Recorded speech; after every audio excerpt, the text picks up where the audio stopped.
Hello there, my friend. Welcome to our coaching corner here on YouTube with me, your coach, Sabrina Militello. I am a coach as well as the founder of Empower Her Coaching. And I'm here weekly with you to give you these conversations and these moments of insight to help you ultimately live the extraordinary quality of life that you desire to live. Listen. I know that what's blocking you is a ton of overthinking, is a ton of self-doubt. You feel crippled sometimes underneath the weight of perfectionism. You procrastinate. You feel as if maybe it's never going to happen for me. There's a mental block that exists for you that is constantly playing that narrative and that soundtrack of maybe this just isn't meant to be for me. And these conversations, these spaces, is where I turn the volume down on that negative Nelly soundtrack and help you turn the volume up on your inner knowing, what you truly know to be true about who you are and what you're capable of. Because if there wasn't that in there, you wouldn't be here listening to things like this. You wouldn't be seeking the more that you desire for your life. You wouldn't have the dream of better. So in today's conversation, we're going to dive into why being seen, being visible feels so unsafe for some of us very high performing women. And there's a couple of things that are integrated into this. We're going to talk about identity and we're going to talk about your nervous system. But first I want to share with you just a little story of, I used to always think that the women that succeeded were the confident, loud ones. The women that created their more, that had that level of success that I so desired, were the ones that didn't care what other people thought of them, that just were loud and proud and went out there, did the damn thing, demanded attention, demanded their worth. And that was just never going to be me. I was never going to be that woman who could stand in a space and feel comfortable with all eyeballs on her. I was never going to be the woman who demanded attention. I was never going to be the woman who believed in better for herself, that she was worthy of better and that she was capable of better. There was a time in my life where that just was not part of my DNA. I did not see that as being a possible future for myself. And so this is where the identity piece of this conversation comes in, because I'm going to need you to create a new identity for yourself. That's what I did, right? And it sounds so simplified. And it did go through many processes and many years, decades of figuring it out and being in this messy middle of all of that healing and growth and expansion and all of it. So it's not an easy process to go through. But when I say I'm going to need you to adopt a different identity, I'm going to need you to start seeing yourself differently, it is as simple as that. We talk a lot about the difference between easy and simple. And this is a conversation where we're going to talk about simple. You have to start looking at yourself in a different way. You have to start looking at yourself through a different lens. You have to start seeing yourself differently. Your self-perception has got to change. And some of the practical ways that I went about doing that, and like I said, it wasn't an easy process. It took lots of twists and turns and ups and downs and all the meandering. But some of the ways that I was able to do that, one, my weight loss process was a massive catalyst for me being able to see myself differently. When I was carrying over 100 pounds more on my body than I currently am now, I tipped the scale at over 256 pounds. 256 pounds was the first number that I saw, but I know that I was heavier than that before I really got into my weight loss efforts. When that weight was on my body, it wasn't just weight that was on my body. It was weight that was on my mind. It was weight that was on my soul. It was weight that was on my idea and belief of myself and who I am. So that was part of it, right? So I really need you to figure out where it is in your health right now, in your body image, in your self-perception, your self-esteem, where you're engaging in certain practices or you're doing certain things, or maybe you don't believe that a level of health is available to you. You've tried a ton of times, it never works, so you've just given it up for the ghost, right? Where is it that is blocking your ability to see yourself in a different way? Where is your identity, your self-perception attached to a health outcome that is like far away for you, or a level of health you currently have, or a level of self-image, body image that you currently have? And that is the thing that's blocking your belief in better for yourself. There's a body, like for so many of us women, especially high-performing women, women that want more, desire more, are pushing for more. We often, not everyone, but we often get into this place where that block in the ability to create more, we're not seeing the progress we desire, we're getting frustrated by the process, we feel defeated, we're starting to lose hope.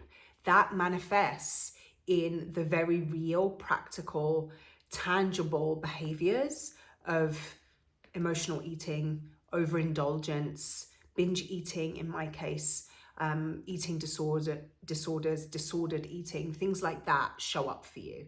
That has definitely been my experience, and it's one that I've seen in many of the women that I coach who are seeking better for their lives and more for their careers. So think about it in terms of your body, in terms of your health. Where is the block currently for you? Identify that and then get to work on shifting that. And again, I say it as if it's such an easy thing. It's not easy. It's not easy. But if I know anything to be true, I know that losing 100 pounds wasn't just about the weight. It was about the life that being that weight was stealing from me, because of not only the weight on my body that impacted my confidence and my vitality, my energy, my focus, my self-esteem, but also the weight on my mind and my soul that just made me feel so less than in myself. So that's one piece of the identity equation. Another piece of the identity equation is your worth. If you don't see yourself as somebody who is worthy of better, of more, how effective or how successful do you think you're going to be at creating more? We will always repel what we do not believe to be true for ourselves. Jamie Kern-Lima puts it this way. She says, you will never outwork your sense of self-concept. You will never be able to outwork, you will never be able to hold onto more than you believe yourself to be worthy of. So where is the worth dynamic manifesting and showing up for you? How is that showing up for you? Are you hustling and driving and trying and doing all the things while secretly, or maybe not so secretly, harboring this sense of, well, I'm really not worth that, or this person told me that this was all that I was worthy of, or this situation in my past has taught me certain things about my worth and I still believe them. And this can be a really insidious thing, because I know some very outwardly confident women, some of my closest friends fall into this bracket, where outwardly they're full of vibrancy. They have this like focus on what they want to be in this world. They have this level of like, don't mess with me kind of energy, so confident, so vibrant, so like, the kind of women I'm talking about.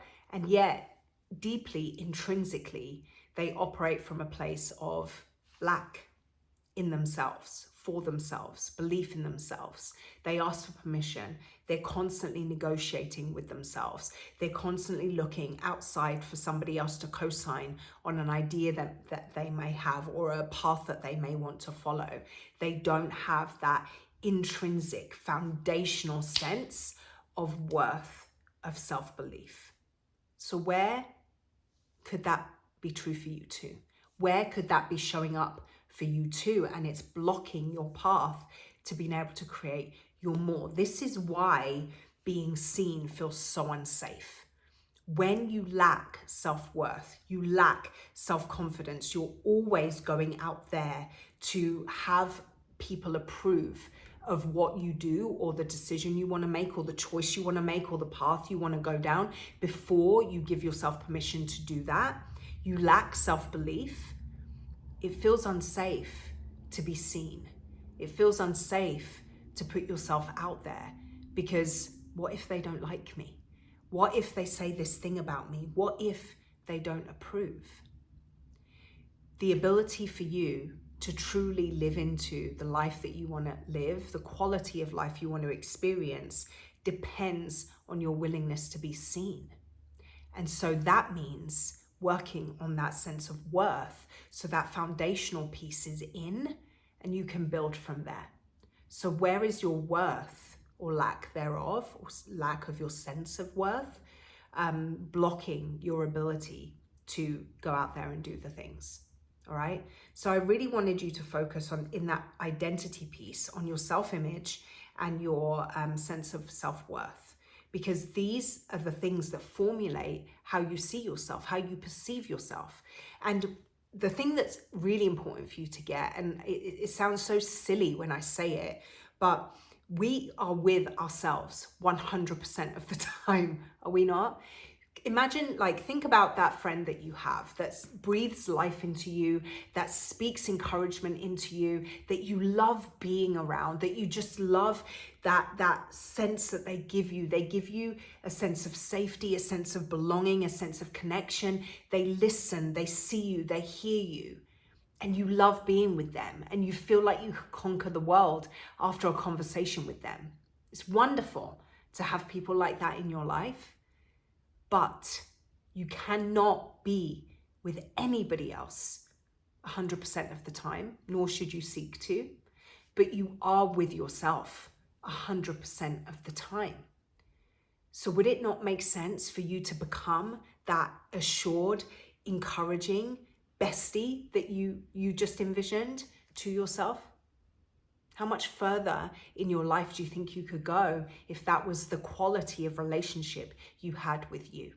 So really think about that when it comes to your identity, being able to up-level that through your self-image and self-perception, and your sense of worth is gonna pay dividends in your pursuit of your more in your life, because you're gonna feel more safe putting yourself out there, allowing yourself to be seen when those two pieces of that identity conversation are solid. Can you see what I'm saying? I would love you to journal this out a little bit and really hash out those questions I asked you about your body image and your self perception, and then your worth, where the blocks are, where you see there being a disconnect or a piece that of the puzzle that just doesn't quite fit, where there's still like a clash or tension or resistance. Recognize that, shine a bright light on that, because from there we can do the work to repair, heal, and create anew. That's what this is going to require. All right. So I said there was two pieces to this, making being visible feel less safe, less unsafe, more safe.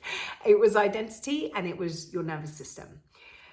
The topic of your nervous system, or our nervous system, has become much more mainstream over the past, I want to say, probably since the pandemic, that time of our lives that everything was just crazy, and everybody start to pay a little bit more attention to how their body felt, how their mental health was, how they were in isolation with only yourself sometimes as company. And so we've had a good long while of talking about nervous system health, talking about ways in which to optimize your nervous system, talking about ways in which to regulate your nervous system, especially for women at a certain age. This is a topic of conversation that we have often. It's something that we consider often. So why visibility or being seen can sometimes feel so unsafe to you as a high-performing woman in relation to your nervous system is that you've constantly been in this go, go, go, do, do, do, then maybe I'll have, and then maybe I'll feel, right? It's that pattern, right? We do in order to have, thinking then we'll feel a certain way. We do all the things in order to create the success, so then we'll feel successful, we'll feel worthy, we'll feel enough. When actually we have that completely backwards. And I think we talked about this a couple of weeks ago in one of these sessions. We need to be first, then do, then we'll have, right? Feel first, be first. If you want to feel successful, first you have to recognize and identify what that means to you, and then start embodying those traits, start feeling more confident, start showing up as more with more vibrancy, start leading with a little bit more conviction, start showing up and showing out a little bit more vivaciously. Start living into that very best version of yourself now. From there, you do the things that you need to do and the success will come your way. We need to flip that. Instead of waiting to have all these things and collect all these accolades in order to feel like we're enough, like we're safe, like we're centered and focused and we can, live in peace, we have to feel that way first. Come from that energy first.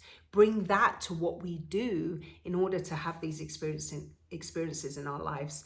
And that is where our nervous systems get screwed up, right? Because we're in this constant state of fight or flight.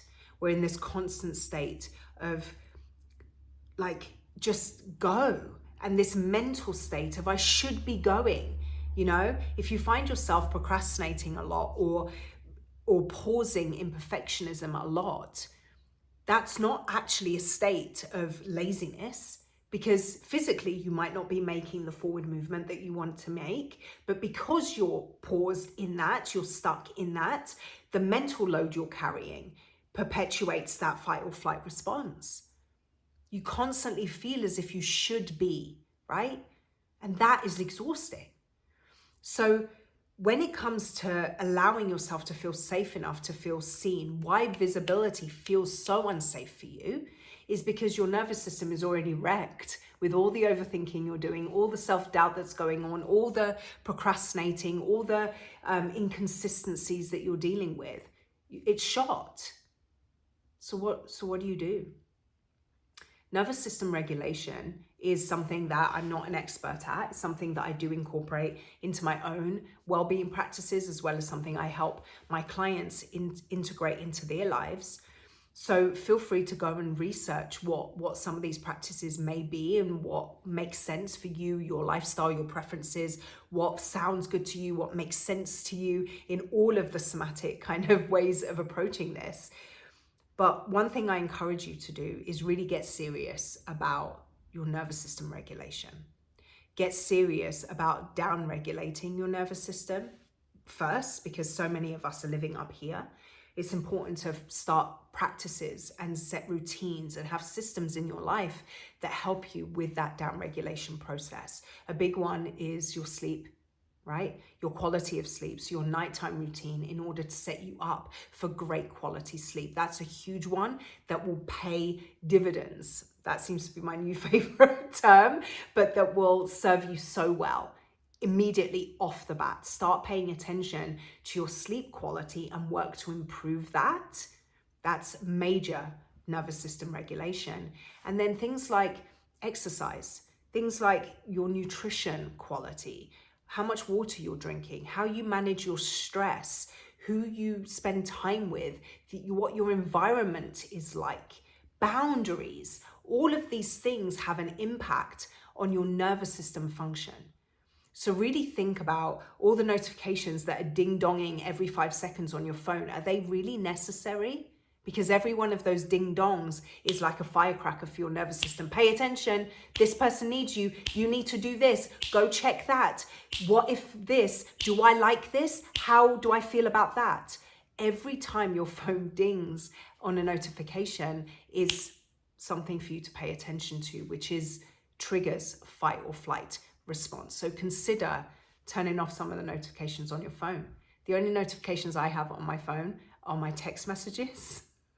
My email thing comes up with the bobble of how many emails are unread, but I don't have it ding at me. The only thing that dings at me is text messages, and my phone vibrates when someone calls me. I don't have social media notifications. I have to go into the app in order to see what messages or anything that exists there. Wild, I know. But consider what a difference that could make for just you being able to be be a little bit more chilled and not so responsive throughout your day. So there's that piece, right? For me, sleep has been a massive one. For me, exercise has always been a huge one. For me, my nutrition is a constant work in progress. Boundaries has been big for me. All of those things that I mentioned, how I manage my stress is huge. But the biggest piece for me has been my process of healing, my process of working through some of my mental health noise. That has been huge for me in helping my nervous system settle. And I notice now, after years, many, many years of work, that I can have the intrusive thoughts come in. The homegirl that lives inside my head that's super negative and nasty, Patrice, when she pops up with her nonsense, I notice it. Yes, the emotion still triggers from that, but I can calm it. I can send it on its way. I can not sit with it for as long. It doesn't affect me as deeply or for the length of time that it once used to. And that's the goal, right? Remember, I used the analogy of turning down the volume. That's what we're seeking to do when it comes to some of that mental load and that mental health chatter. Turn down the volume so then your nervous system can take a breath. So these are just two very brief parts of that equation that I wanted us to talk about today, with the hope that you will go away now and do some of that journaling work that I asked you to do about the identity piece, those two parts of your identity, your self-perception and your sense of self-worth.